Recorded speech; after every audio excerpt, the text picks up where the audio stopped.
Bonjour à tous les amis, j'espère que vous allez bien. Bonjour à toi si tu viens de rejoindre la chaîne. La première question qu'on va se poser les amis, pourquoi les insoumis finiront par gagner? Ils sont les plus cohérents, ils ne reculent jamais, ce sont les plus bosseurs, ils traitent tous les sujets, ils sont unis, ils croient en la justice et ont les meilleurs supporters.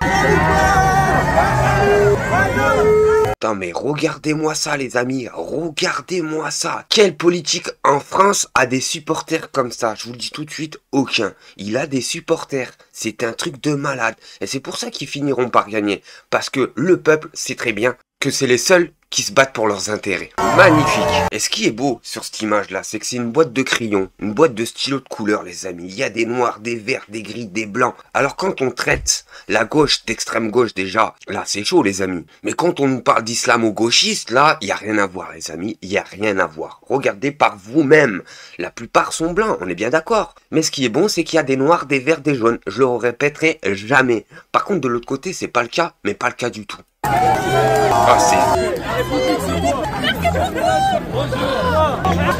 et ça c'est la France les amis, ça c'est la France black blanc beurre comme ils l'appellent bien. Ça c'est la France des racines, ça c'est les Français qui aiment véritablement la France dans toute sa généralité. Regardez les amis, ça part jusqu'à tout au fond. Tout au fond, il doit y avoir des milliers de personnes là les amis. Des milliers de personnes. Je vous le dis, quand Bardella vient vendre son livre, il n'y a pas autant de personnes, posez-vous la question. Emmanuel Macron, j'en parle même pas. Quand il se déplace, il y a 3 pigeons sur la place. Pas plus les amis. Le reste, on les a payés pour être là. Mais là, Jean-Luc Mélenchon, c'est une superstar en France. Une superstar. Il a autant de supporters que les stars françaises. C'est hallucinant les amis. C'est magnifique. Imaginez-vous, ils viennent faire la bise à une passante qui connaît même pas. Hein. Quel politicien fait ça? Je vous le dis, il n'y en a aucun. Vous allez me dire, Bardella le fait. Mais regardez à qui il le fait. Généralement avec des personnes physiquement qui passent très très bien. Vous comprendrez bien que la vie ne marche pas qu'au physique. La beauté humaine est aussi dans le cœur. Regardez, regardez. Waouh, c'est bardé, c'est bardé. Regardez-moi ça, ça va jusqu'à tout au fond là-bas. Ils veulent tous serrer la main à Jean-Luc Mélenchon et à la France insoumise. Et ça les amis, c'est une force que jamais ils égaleront.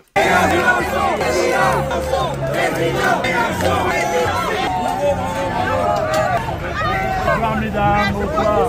La belle victoire.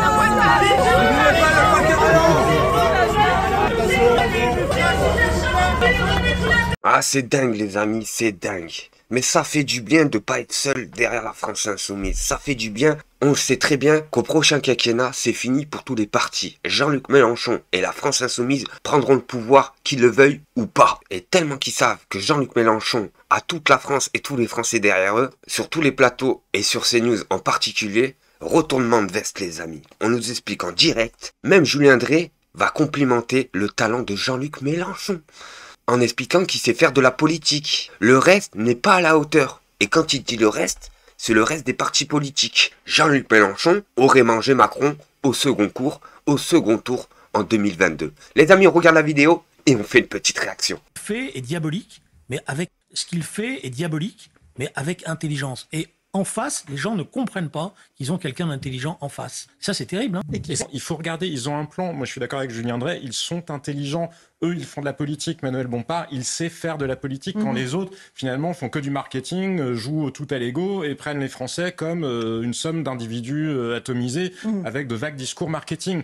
Eux, ils structurent un corps sociologique, un corps politique. Ils font de la politique à l'ancienne en comprenant que la politique, ce sont des groupes. C'est pas juste une addition d'individus que vous réussissez à capter avec du miel à un instant T. Et je vous fais une annonce. Moi, j'ai entendu Jean-Luc Mélenchon me dire mon meilleur adversaire au deuxième tour, c'est Emmanuel Macron. Parce que je vais le manger. Vous pensez qu'un second tour, Emmanuel Macron, plus que Marine Le Pen, Mélenchon? Alors, Marine Le Pen, il sait qu'elle a progressé, il sait que c'est plus compliqué. Parce qu'il le sait. Mais Macron, alors j'en suis certain maintenant, j'avais un doute, mais là, il le mange. Pourquoi? Parce qu'il fait de la politique. Il fait de la politique, il fait pas du marketing. Je suis pas sûr qu'il aurait gagné. Attendez, vous allez voir, quand il veut rassurer, vous allez être étonné, il saura rassurer, y compris dans les crises internationales. Écoutez, la dernière fois à la présidentielle, il est parti très bas, tout le monde disait c'est fini. Il a remonté tout doucement et il a mangé tout le monde. C'est pas fini, mais j'ai du mal à voir comment Mélenchon aurait pu battre Emmanuel Macron. Vous sentez cette odeur les amis? Ça sent bon hein? Ça sent l'odeur de la victoire les amis.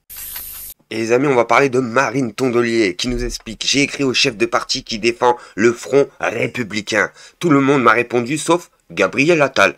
Ah bon? Mais j'ai compris pourquoi les écologistes n'ont pas été invités à l'Elysée. Le président ne veut pas parler avec vous si vous défendez l'écologie de la justice. Les amis, on regarde la vidéo et on fait une petite réaction. Évidemment du groupe macroniste, mais aussi les socialistes, les LR, et pas les écolos. Bah oui, disons qu'il a forgé son propre arc républicain, et je vais le dire comme je le pense, il a quand même pas beaucoup de flèches dans son arc. Et donc, on se retrouve à un moment à devoir se dire pourquoi n'avons-nous pas été invités, sachant que j'ai fait hier le JT de 13h pour demander ce rendez-vous, en disant il ne peut pas nommer à 20h en précipitation quelqu'un sans concerter avec personne, parce que les mêmes causes produiront les mêmes vous avez été effets. entendu, c'est-à-dire qu'il n'y a pas eu de précipitation. Entendu. Et du coup, je me suis dit, peut-être est-ce un geste d'humeur de sa part, de dire, ils m'ont pompé l'air, ils viendront pas. Mais moi, je vais vous dire, déjà, je le prends pas personnellement. Moi, je vais, après cette émission, rentrer tranquillement à Hénin-Beaumont. C'est les 6 ans de mon fils. J'ai rendez-vous avec tous ses copains demain à la piscine à boules et je vais passer une très bonne journée. Et voilà la différence entre le nouveau Front Populaire et ces espèces de politiciens qui essaient de nous torpiller, tout simplement, les amis. C'est que le nouveau Front Populaire, on sait qu'ils sont humains. On sait qu'ils ont une famille et on sait qu'ils viennent du peuple. Alors qu'ils touchent 2000 euros ou qu'ils touchent 8000 euros, ça on s'en fout, mais on s'en fout complètement. Ce qu'on juge, nous, c'est l'intérêt qu'ils portent aux Français. Et l'intérêt qu'ils portent aux Français, on voit clair comme de l'eau de roche, les amis. En nous expliquant qu'ils veulent augmenter le SMIC à 1600 euros, en nous expliquant et en nous parlant d'écologie, et de véritables changements écologie, pas du torpillage écologiste, vous l'aurez bien compris, en abaissant la retraite, etc., etc. De l'autre côté, c'est des torpilleurs, les amis. On nous parle toujours de la même façon. Faut rembourser la dette. Mais ce que je me dis, c'est, pour les idées que je représente, qu'est-ce que ça veut dire? Je défends 2 choses avec mon mouvement des écologistes. L'écologie, et je vous rappelle quand même que l'habitabilité même de la planète est remise en question à moyen terme, et la justice sociale. Et donc, ces 2 sujets, il ne veut pas en parler. C'est ça la vérité. D'ailleurs, on voit bien dans l'arc qu'il dessine, vous pouvez peut-être espérer de la part des socialistes qui seront présents tout à l'heure de défendre ces valeurs-là. La responsable des écologistes dans ce pays, c'est moi. On voit bien que tous les partis qui mettent en première ligne la défense des classes populaires ont été écartés du rendez-vous d'Emmanuel Macron, et ça veut dire beaucoup. Si vous avez invité, y auriez-vous été? Bien sûr, je suis toujours allée. J'ai même rencontré Michel Barnier il y a un mois. On lui avait remis un document sur toutes les alertes que nous remontent, pas juste nos militants, mais nos élus, des experts, des hauts fonctionnaires au ministère de l'Environnement qui sont très inquiets de ce qui se passe, par des scientifiques, par des associations. Nous avons fait ce travail comme nous l'avons toujours fait. Vous savez, j'ai une attitude responsable. Mercredi, je pense que, comme plein de gens, je me suis dit, dans la situation dans laquelle on est, il faut bouger. J'ai écrit à tous les chefs de groupe, à tous les partis politiques de la majorité et du Front républicain. Qui vous a répondu? Le savez-vous? Tout le monde m'a répondu, sauf Gabriel Attal, le chef du parti d'Emmanuel Macron. Donc vous savez, un point plus un point, ça fait une ligne. Il dialogue. Et on va passer à Yann Brossat, qui nous explique: à écouter les débats politiques ce soir, on dirait que la vie politique évolue indépendamment de la vie française. Pendant que nous parlons, il y a 300 plans de licenciement. Sommes-nous capables de nous rassembler pour interdire les licenciements boursiers? Les amis, on regarde la vidéo et on fait une petite réaction. Question que se posent les travailleurs qui n'arrivent pas à vivre de leur travail. La question, c'est pas qui, la question, c'est pourquoi faire.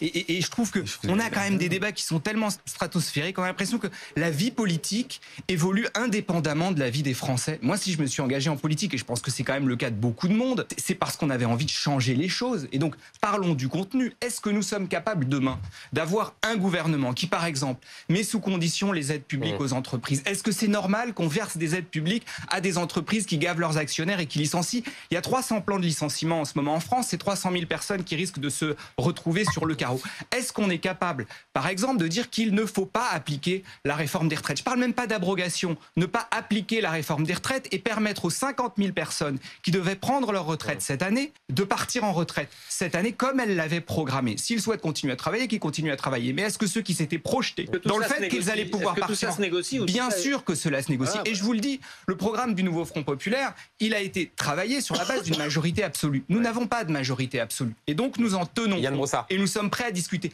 Encore faut-il que le président de la République accepte qu'on remette en cause la politique économique. Ce qu'il explique, Yann Brossat, c'est qu'il n'y a jamais eu autant de licenciements en France. Ça, faut le savoir, les amis. Mais faut le savoir aussi, c'est qu'on n'a jamais conçu autant d'argent en France aussi. Et pourtant, les amis, on douille comme jamais. Posez-vous la question, pourquoi? Bon, les amis, on va se mettre un peu de Jean-Luc Mélenchon qui va atomiser le plateau de TF1. Ah bah c'est sûr que ça peut pas marcher, il a tout privatisé le monsieur, il a tout privatisé. Du coup les mecs ils font quoi? On les finance, ils se font la malle. Tout simplement les amis, on le voit bien. Pratiquement tous ces PDG qu'on a donné des cadeaux fiscaux pour incarner la richesse de ce pays, ont volé la France et les Français en général. Tout simplement les amis. Quand on leur a donné de l'argent, c'était pas pour rien. Quand on leur faisait des cadeaux fiscaux chaque année, c'était pas pour rien. Quand on leur faisait pas payer les impôts, c'était pas pour rien non plus. C'était pour qu'ils recrutent des Français. C'est pour qu'ils embauchent. C'est pour qu'ils construisent d'autres usines en France. Pour ainsi de suite re-embaucher derrière. Ben non les amis, abracadabra les amis, on leur a donné des cadeaux et ils se sont fait la malle, tout simplement les amis. Et c'est ça qui se passe dans ce pays, c'est qu'on a tout privatisé. Et tu trouves encore des personnes en France qui trouvent privatiser les choses sont mieux que les laisser aux Français. Et ça les amis, c'est insupportable. Et on va finir en beauté avec le député Louis Boyard qui va expliquer qu'il n'y a pas de compromis possible avec Macron. Le capital ne fait jamais de compromis. Même Bernard Cazeneuve, qui est un mou, c'est trop pour Bernard Arnault. Les Français et les députés votent le partage des richesses, Macron bloque les votes. Alors Macron doit dégager. Rebondir sur ce que vous disiez au sujet de Bernard Cazeneuve, parce que il n'y avait pas dans la presse c'était sorti le récit autour de Bernard Cazeneuve, et je me rappelle que Bernard Arnault, c'est la presse qui l'a révélé, Bernard Arnault s'était opposé à Bernard Cazeneuve. Il avait dit à Emmanuel Macron, pour moi c'est trop. Et en fait, le cœur du problème politique dans lequel on est, c'est qu'il y a un désaccord politique sur la question du partage des richesses. C'est la seule condition d'Emmanuel Macron sur le Premier ministre. Un Premier ministre qui ne taxe pas les ultra-riches. Si je peux juste terminer. Il y a eu un vote lors des dernières élections législatives où la volonté de partage des richesses, la volonté de taxation de gens qui se gavent depuis 7 ans grâce à Emmanuel Macron, elle est là du peuple français. Mais il y a aussi eu des votes à l'Assemblée nationale. Il y a eu un vote de budget à l'Assemblée nationale où toutes les taxes supplémentaires qui étaient souhaitées contre les Français, on les a retirées et on a taxé les plus riches qui se gavent depuis 7 ans. Et il est là le cœur du problème, c'est que Macron dit non, on ne touche pas aux plus riches. Donc il ne nommera jamais un Premier ministre qui demandera une taxation sur les très hauts revenus. Et comme il ne nommera jamais ce Premier ministre, eh ben on sera toujours dans cette situation de chaos. C'est pourquoi le cœur du problème, c'est Emmanuel Macron lui-même. Et c'est pourquoi nous on dit, vous voulez une solution institutionnelle, demandez au peuple français de trancher, parce que c'est lui le souverain en démocratie. Et si ça doit passer par la démission ou la destitution du président de la République, alors il faut le faire. Je terminerai sur une chose. Barnier, il a tenu 3 mois. On a encore 3 ans à tenir avec Emmanuel Macron. Vous voulez de la stabilité, que Macron dégage. C'est simple comme bonjour. Parce qu'on sait très bien que Macron ne mettra jamais un Premier ministre du nouveau Front Populaire. Parce qu'il sait très bien que derrière ça, c'est les riches qu'on torpillera. C'est pas les Français. Les Français n'ont pas à payer à la place de ces mercenaires milliardaires qui ont profité des crises les plus graves dans notre pays pour se faire des gros profits, les amis.